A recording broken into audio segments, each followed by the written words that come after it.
कानपूरमधील घटनेचा बुलढाण्यात मुस्लिम तरुणांनी केला निषेध।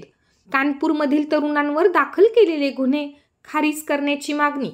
मोहम्मद पैगंबर यांच्या जयंतीच्या निमित्ताने उत्तर प्रदेशच्या कानपूर शहरात आय लव्ह मोहम्मद पैगंबर अशा आशयाचे फलक लावण्यात आले होते। मात्र या प्रकरणी पोलिसांनी 25 तरुणांविरोधात गुन्हे दाखल केले आहेत। या घटनेचा बुलढाण्यात मुस्लिम समाज बांधवांनी निषेध व्यक्त करत जिल्हाधिकारी कार्यालयासमोर निदर्शने केली।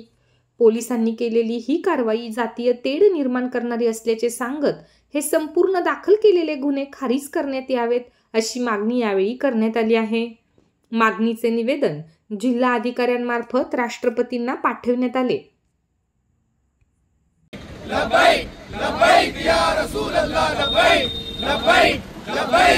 उत्तर प्रदेशच्या कानपूरमध्ये मोहम्मद पैगंबर साहेब यांच्या 15व्या जयंतीच्या निमित्ताने सय्यदनगरमध्ये आय लव्ह मोहम्मद सल्लल्लाहु अलैहि वसल्लम असे फलक त्या ठिकाणचे तरुणांनी लावले होते।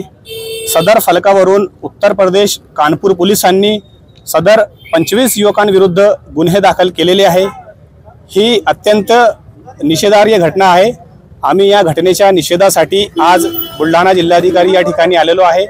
जिल्हाधिकारी महोदय यांच्या मार्फत राष्ट्रपती महोदयांना आम्ही निवेदन पाठवून अशी मागणी केली आहे की जे 25 युवकांविरुद्ध गुन्हे दाखल झालेले आहे ते गुन्हे मागे घेण्यात यावे आणि सांप्रदायिक जे तेढ निर्माण करण्याच्या दृष्टिकोनातून हे गुन्हे दाखल केलेले आहे याची सखोल चौकशी करून संबंधित अधिकाऱ्यांविरुद्ध कारवाई करण्यात यावी।